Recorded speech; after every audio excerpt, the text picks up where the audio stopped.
Hey guys, welcome to part 2 of setting up your Avid CNC machine with the S30C spindle from CNC Depot. Today we're going to cover setting up your tool table in Fusion 360 and setting up your tool offsets in Mach 4 on your machine to give you smooth cutting. Oh, we got the glasses on today, guys, so you know it's going to get nerdy. Okay, before we dive in, I want to cover at a high level kind of the two things we're doing here today, because I was super confused when I first kind of dove into this, exactly what was going on, and I made kind of a lot of stupid decisions and mistakes along the way because I lacked understanding of what we were doing. Okay, so we're going to be doing two things today. We're going to be setting up Fusion 360 to understand what tools we have to do our cam operations with on our machine. And we're going to tell Fusion 360 what slots they're in, basically by the tool number they are. Tool number equals the holder that they're in, so tool number 2 is in holder number 2. It's an easy way to keep track of it. Then we're going to set up Mach 4 so it understands the different links these tools are in relationship to our master tool. So just to recap, the master tool is tool number 1, and it is the 1/4 inch dowel that we have. And the only job this tool has to do is to be our kind of master length setter in the probing. And you're going to use that every time you set up a new job with the Avid touch plate and probe your work coordinates. Then what happens is, as we go through this process in Mach 4, we're going to use that touch plate again to help us calculate the difference between the lengths of tool number 1, our master, and all the other tools we have. To make it simple, if tool number 1, which is again our precision 1/4 inch dowel, is an inch long, sticking out really an inch long from the actual tool holder itself, and tool number 2, which in my case is a face mill, is 1/2 inch long, you're going to have a tool difference of 1/2 inch shorter. Okay, and you'll see that reflected in the tool table. And what this does is a high level is when you go to probe your workpiece, right, you're going to be setting Z0 on your work coordinate system with that probe. And when the machine goes and picks up tool number 2, if you don't have this offset set, it still thinks that whatever tool you're working at is an inch long. And so it's going to go and it's going to be, in this case, 1/2 inch over the top of your workpiece and not doing anything, right? So by telling Mach 4 what the difference in length is between each of these tools based off the master, it will go down to the correct Z height and do what you expect it to do. This is critical in automated tool change operations to make sure that everything kind of flows smoothly, is in the right place. If you're used to using kind of a manual tool change process, when you change a tool, you have to reprobe the Z height every time. So it's basically doing the same thing there, but you're doing it manually. And the whole point of having an automated system is to make it automated, bro, right? So before we jump into Fusion 360, I just want to mention a couple of things that I'm going to differ with in Jason's document. So Jason talks about setting up a spreadsheet, kind of a master list of all your tools, and then kind of populating that out to Mach 4 and Fusion 360. In my case, I'm just using Fusion 360 as my master and then making sure it's synced with the actual tools on the machine and the setups in Mach 4. For me, it didn't make sense having this master table someplace and then kind of populating down to 2 places. I think if you use, maybe multiple software, like if you're using Fusion 360 and Vectric, that master spreadsheet might make more sense. Also, if you are using Vectric Aspire or any of the Vectric tools, Jason outlines in his document how you would set up the tool table in those tools. So I don't use that, so I'm not going to cover it here. But if you do, grab Jason's document. His email is in the description below. All right, step 1, we're going to go set it up in Fusion 360. Let's go to the computer. So what we want to do is hop into Fusion 360 and go to the manufacturing tab. So click on design, go to manufacturer, get a spam call, and now you're in the manufacturing area. So if you've ever set up cam on Fusion 360, you're familiar with this area, but we're not going to talk about cam in Fusion 360 today. We'll talk about that in a future video, but we're going to set everything up. So we want to click on tool library here on the upper ribbon. And I already have one set up for my Avid CNC, but I'm going to show you how to set up one from scratch. It's really not much different. And I like to set mine up in the cloud. So if you go to a different machine and log in to your Fusion 360 account, you have all of this tooling already set up there, right? So this is up in the cloud. If you go to your laptop or whatever from your desktop, vice versa, you have all the same stuff. So that's what I like to do. So you're just gonna right click on cloud and just say new library. You call it whatever you want. I named mine after my machine, but we'll just do test for now. Hit enter, and you can see it's empty. Okay, so you also see here I have this Datron cutting tools cloud library and the Amana tool Fusion 360 master, blah, blah, blah, blah, blah. So I downloaded those from Amana site, and I think I got the Datron one through the Fusion 360 site. But you'll see down here, download vendor libraries, and it will open up a browser and you'll see all of the libraries that are available for various tool manufacturers. So this is kind of one of the benefits if you go with a larger supplier, if you will, of tooling. You can download their tool library, and a lot of this stuff is a lot simpler. Or a lot simpler is probably not the right word. It's like slightly fewer steps. It's all really simple. So if you have one that you will use, like this Amana tool one here, you click there, it'll give you a download, and then you can import library, right click on cloud, import library, find the file you just downloaded. It'll be a JSON file right here, click, and it will import it in. So that's how I got the Datron and the Amana tools library in here. Okay, but back to where we are. So the Avid CNC library that I have, or the blank test library, the process will be the same from this point on. So I'm gonna add a tool that I just added to my machine, which is this little Kyocera 1mm flat end mill. Super tiny fella. And whenever you get a super tiny end mill, just order them in 5-packs like I did. I have a link to these. I get these off of eBay from an account called Drillman. It's Oliver Tool Company. They stock a lot of Kyocera end mills, which I've had really good luck with so far. I can't say I'm an expert on end mills, but I buy from them because they're inexpensive, good tooling from Kyocera, and they're not too far away from me, like around the Austin area, so I get them relatively quickly. But it's got good tools, good prices. Check the link below. Okay, so when we want to add a tool, we just click on this little plus button up here. And we are going to add a flat end mill. Okay, and the first thing we have a description, and really you can do whatever you want to in here. This is really for your use. Doesn't impact the cutting or anything like that. So, you know, vendor, I'll just say Oliver Tool. And this is really useful for, you know, reordering end mills, like when you break one or when one wears out. You know, the product ID, put part number, product link, put the link to the eBay listing or Amazon listing or whatever you want. I'm not gonna do that right now because I don't remember and I don't wanna go hunting for it. So next important thing is the cutter. So we are actually in millimeters, and you can mix and match inch, imperial, and metric end mills, even if you're machining in millimeters or imperial, whatever. Fusion does all that recalculation for you. Does it like this too, like it waves its hand in the background. That's how it does it. All right, number of flutes on this bad boy is 2, and we are carbide. So the diameter is 1 millimeter. Shaft diameter is 3 millimeters. Overall length. So usually you can get this information from the tool manufacturer. I could probably go on Kyocera's website for their tooling and get this information. But in this case, I'm just gonna go ahead and measure this little guy here. And I found, you know, this doesn't have to be like crazy accurate. It helps with the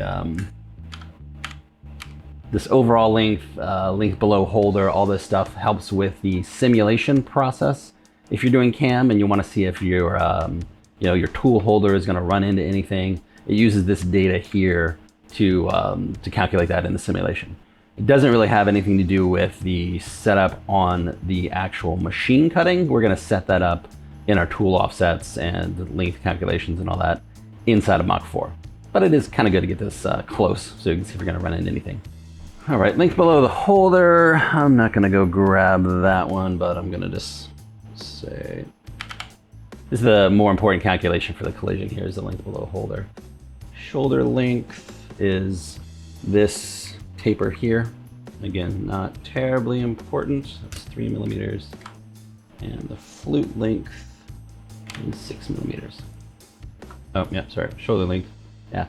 So You'll notice here when I clicked on that, Fusion gives me a nice diagram of what I actually should have done there. And that's the shoulder length is the length from the shaft to that. There we go. And that looks close enough. I got a shaft up here. This is our shoulder, which the shoulder is the part without the flutes, the cutting edges. And then we have our cutting edge here. Okay. So shaft, again, not terribly important. Holder, I always just use a BT30, close enough. Cutting data. All right, so this is where I got super confused watching a lot of the Fusion 360 camming tutorials, because as people were adding tools as they're setting up cam, they just started typing in numbers in this thing, and I was just like, dude, you have to type that in every time? Like, this is ridiculous. How am I gonna remember this stuff? Like, but no, it's all in the tool library, bro. So I'm gonna use this to cut aluminum only, really. I don't think I'm gonna use this to cut any plastic, so I'm just gonna set up a default. All my defaults are in here. So what this does, long story short, short story long, is when you add this tool into your cam setup, it takes all these default values and populates them in. So if you know you're gonna use this end mill for cutting aluminum and you know speeds and feeds you wanna at least start with here, you put them all in here and you don't have to remember them ever again. So let's say we're gonna do 18,000 RPM and cutting feed rates. So I like to keep smaller end mills down in the 30 inches per minute, 762 millimeters per minute. Feed rate, at least to start with, before I ramp them up. Okay, lead in feed rate, lead out feed rate, ramp, all that good stuff. It's probably fine. That's probably fine. I'm not gonna worry about that. And we're gonna turn on our mist coolant. So if you saw my other video where we added mist to my Avid, this is where you tell Fusion to send the M7, M8, whatever the M command is, to turn on and off the mist. That's how it does it automatically. So I add mist to this tool and it will send the right M code to turn on and off. All right, and that's it for their post-processor. Okay, so this is an important section here. You just need to make sure that this number matches the number of the tool fork on your machine that is holding this end mill. So in my case, it is tool fork number 11 is gonna be holding this tool. Fusion was smart enough to pick that because it was the next one available on my machine that I've already set up. When you're setting up a new one, or if you're setting them up in obviously a different order than sequential, when you add this data, you just want to make sure it matches. This is the most important thing in this setup as far as tool changing goes. All right, so just click accept and you're good to go. Now I have tool number 11 in there and it's all good. So I want to walk you through a quick process of how you would add a tool from a library that you downloaded. I'm just going to pick a tool at random here. So if you go into Datron and let's see, they got some tiny tools. Look at that, 0.1 millimeter flat end mill. That's ridiculous, bro. So you would click on this tool here. Again, you can search pretty easily if you click on Datron. Usually the end mill will have a part number here, and you can just type that in the search up here. So 637. And then let's do this 10 millimeter flat end mill, okay, whatever. So you would right click, copy tool, go into your cloud library. I'll put this in my test library, right click, paste tool, and bingo, it's in there. You have all that information. Then all you really have to do is double click on it, make sure the speeds and feeds are what you want them in cutting data. Took me a while to find it.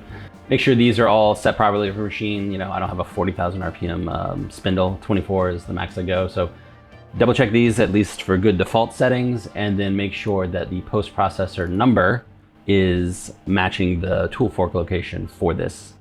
Make sure your mist is on too. Okay, so that's how you add all of your tools into the tool library. Let's see how you set it up in Mach 4. Okay, so now we're gonna add the tool length offset tab to our default Avid CNC /S30C screen set. I included this because it's relatively straightforward. If you want to get into crazy Mach 4 screen editing, it's a whole separate topic that I'm not good at. But you need to kind of get this in here to make it easy to set up your tool length offsets, both initially and moving forward. When you change any end mill breaks, any end mill you think has any wear, you want to go back and run through this process to make sure your offsets are correct. So this is the default Avid CNC screen set with the S30C, and we're actually going to pull a tab from another screen set and put it in here. So it comes with this offsets tab. This is like a work offsets tab, I think. I've never actually used it before. I'm sure it's useful, but we're gonna add a tool length offset tab. So we wanna load screen, click on view, load screen, and I think it's in the router set. Let's open that up. Now I'm doing this on my desktop machine, so you're gonna maybe see a bunch of errors pop up about not being able to communicate with your machine. You can do this kind of screen editing stuff on a machine that's not connected and just copy over the screen set. Again, I like to do that on my desktop. It's much more comfortable to work on. I got a real mouse, all that kind of stuff, and then copy it over there. You can certainly do this directly on your machine if you want to. Just make sure you make a backup file of a screen set before you start editing. In this case, I don't really do that because I have a backup on my actual controller machine that I can always just copy over here if I make a horrible mistake. All right, so I loaded the router screen set, and this is the actual offset tab screen that I want when we'll go to the machine to use. So in order to get this over onto the other screen set, we're going to just basically copy and paste it. It's a little more involved, but that's basically what we do. Okay, so we're gonna click on operator and then edit screen, and that's going to bring up the Mach 4 screen editor. So when you open up the screen editor, you're gonna click on the default plus button there, go to main tabs. So if you'll see if you click on these tabs, it'll go to the proper tabs on your screen over here. So we wanna click tab offsets, click on that. We wanna right click and click export. And it's gonna ask you where you wanna put it. You know, stick it wherever you want to, bro, I don't care. Just remember where you put it. You can see I already have one sitting in here in my Mach 4 hobby directory. Maybe better to put it in your screens directory. I don't really know. Wherever you put it, just remember where you put it and click save. So now I want to click on operator, uncheck edit screen, click on view, load screen. We're gonna load the Avid screen set that we've been using. Should be called CNC ATC, but whatever you call it, bro, it's cool. Open that up, and we're basically gonna do the same type of thing. We're gonna click on operator, edit screen. We're gonna click on defaults. We're gonna click on main tabs, click on here, and then we're gonna click on import. We're gonna find that file that we just saved in my screens folder, tab offsets, click on open. Should stick it right in there. See, it calls it offsets 1. You can click on it, and the label here, you could change that if you wanted to. I ended up not changing mine, but it makes it easy for you. You can call it tool offsets, and you can see now we have tool offsets up here. All right, and then just click on screen, save screen. You could do save screen as, if you want to save it as a different name, whatever you want to do. I'll have some links to some screen editing videos. It's a funky interface, bro. Okay, but now this is in my screen set. I'm gonna move this screen set over to my controller machine. If you did this on your controller machine, you know, you're good to go. Just click on operator, edit screen, and you're out of the edit screen, and here you are. You're ready to rock and roll. Okay, now that we got our tool table loaded in Fusion and we've added this screen to Mach 4, let's put it to use. All right, so now we're actually gonna set up the tool table in Mach 4 with the appropriate offsets. Let's go. All right, so my machine is homed. I need to turn my air on for tool changes. Bro, and it's gonna get noisy. Apologies ahead of time. And I need to go to switch to machine coordinates. Very important to switch to machine coordinates. Boom. All right. Now, I already have tool 1 in. If I check my tool change current tool, it says tool 99. I was working on some other stuff earlier. Another video coming up soon on a probe. But you can easily kind of override whatever tool thinks is in there. just by putting in the right tool number and hitting enter. So tool 1 is my master dowel, right? That is the master tool, so to speak. All the other tools are gonna have an offset based from this tool. All right, we're in machine coordinates. Now we're gonna go over to the offsets tab. I haven't renamed it tool offsets like I did before. Also notice here you could switch to machine coordinates right there, right? So, and you can see the difference here. Z 3.94, that's my work coordinates. If I go to machine coordinates, I'm on Z0. Z0, that's hard to say. Because when I home the machine, it goes all the way to the top on Z. So that's another way to kind of check after you've honed the machine to make sure you're in machine coordinates, but it's extremely important you're in machine coordinate mode here, or you're gonna have like absolutely total disaster when you go to do this stuff. Not this stuff, but when you actually go to machine something, it's either gonna be too high or plunge into your workpiece and destroy the workpiece and your end mill, and all kinds of nasty stuff will happen. Okay, so let's get started. So a couple of things to check right off the top of the bat. We're using the Avid CNC touch plate here, which is 1 inch tall. The more accurate you have this measurement here, and here by the way, the more accurate your offsets will be. Avid says it's 1 inch. There's no really good way to measure this thing if you look at it. It's really, you just kind of have to go by the fact that they're accurate. One thing I did notice is this line generally is where the touch plate is in the middle, and it does line up with my 1, 2, 3 block. So, you know, it's pretty darn close. And note the orientation I have. This is the flat side, kind of like the Z probe side. We have that in there.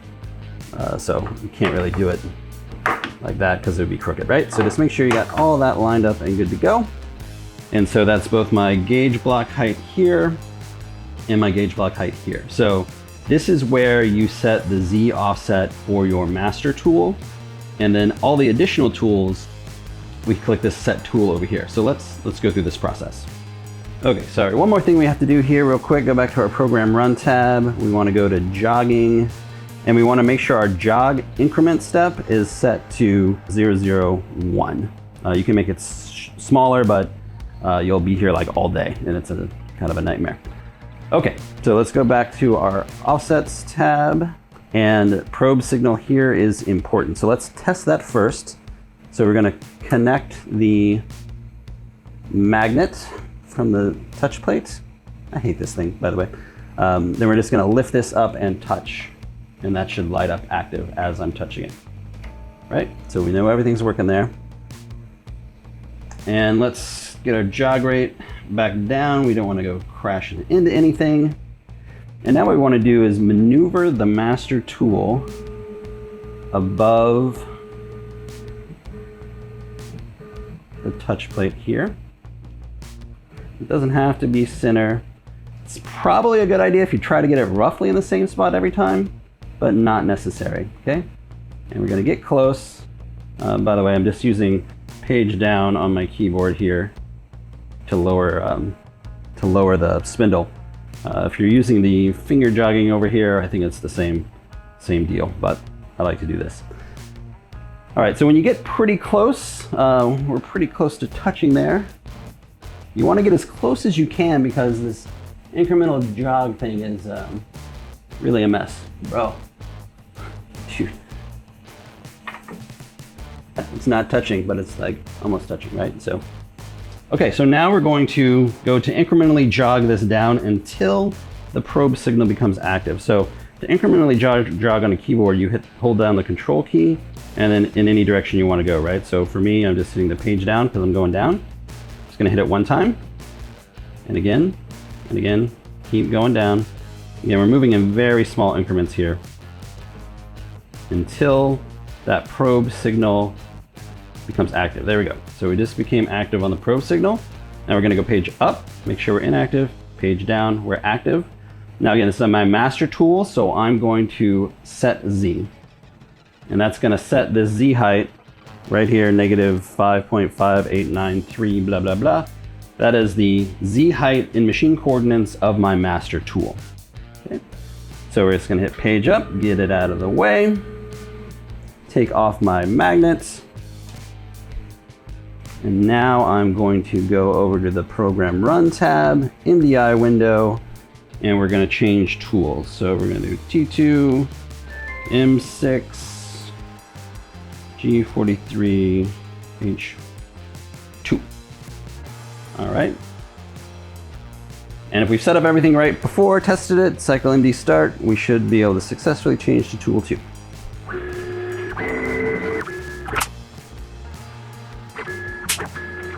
All right, tool 2 is loaded. By the way, if you're still in this NDI window and you try to use your keyboard to move stuff, like nothing will actually happen. We actually have to get back to the G-code window. We can actually go back all the way to the offsets window if we want to, and then you can move again. I'm actually gonna bump up my jog rate, so I need to get all the way forward here. So we're gonna come all the way back over here. Page it down. Bring my jog rate back down to 25%. Hook up the magnet. And I just always like to check to make sure we're good here by lifting up the probe. It's a good safety feature. Okay, so now it's the same basic process, right? I just page down until we get close. Whew. Dude, I'm so good at that. Hold the control key, page down, and we're gonna move in small increments until the probe signal becomes active. There we go, it just became active. We're gonna page up, becomes inactive, page down, it becomes active.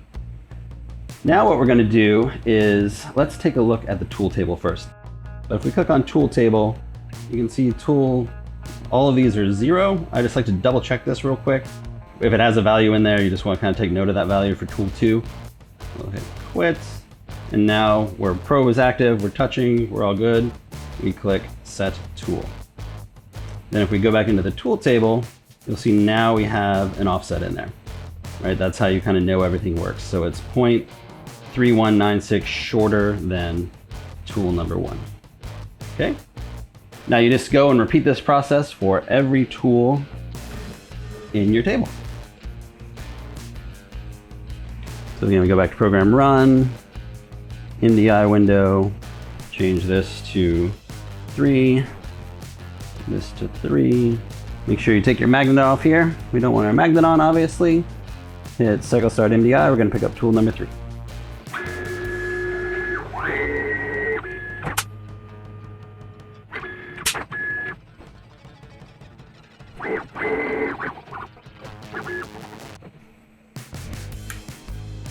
Oh, one other thing to make sure is make sure your current H is set properly.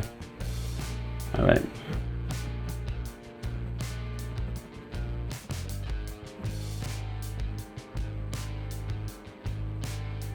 Hit set tool and we'll double check the tool table, and yeah, we're 0.71 over. All right guys, so just do that on all of your tools in your rack, setting up the right tool offsets. And that way, when you change tools after your probe, it should be good to go. All right guys, so I forgot to tell you what kind of benefits having tool number 1 set up as your precision dowel and now probing with the Avid CNC touch plate. So let me show you how that works. All right, so we got the dowel installed, tool number 1, boom. And we got the touch plate. I just put it on the corner of my, whatever that is, my Saunders Machine Works fixture plate to show you guys what's up. So now we can go into auto touch plate, right? And tool diameter, we want to make sure that's set to the tool diameter, 0.25, enter. All right, so tool diameter, we want to make sure is set to 0.25 inches because that's the diameter of my dowel. Whatever your diameter is set to, you know, you go crazy. Now we can go into advanced settings, make sure save last tool diameter is set. And I have no warning for multi-axis probe pause. Okay, so by having no warning on, what that does is it runs through the whole probe routine without pausing and asking you to turn the end mill so that one of the edges is pointing towards the sidewall.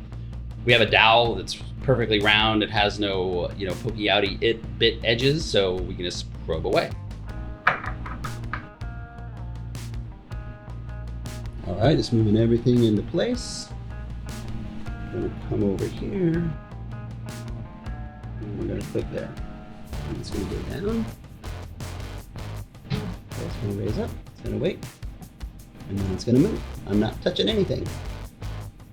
So that's gonna speed up your setup process and your probing, because now you're not gonna pause, you'll be able to do it from right here and away you go. All right, pretty sweet. We just probed our corner and our Z without having to go back and hit the screen over and over again. And of course it's set to pause for 2 seconds now, but you can reduce that to however you want, however low or high you want. But it makes probing way, way easier. You're not running back and forth hitting the OK button every single time. It's gonna save you a bunch of time. Okay guys, once you get all those tools set up, you are ready to automatically cut your CNC projects out on your Avid CNC using the S30C spindle and ATC setup. You're rocking now, bro. Set it and forget it. Actually, I haven't been able to do that yet.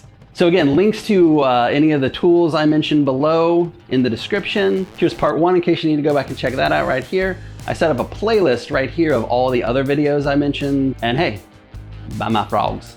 Take care, tight lines.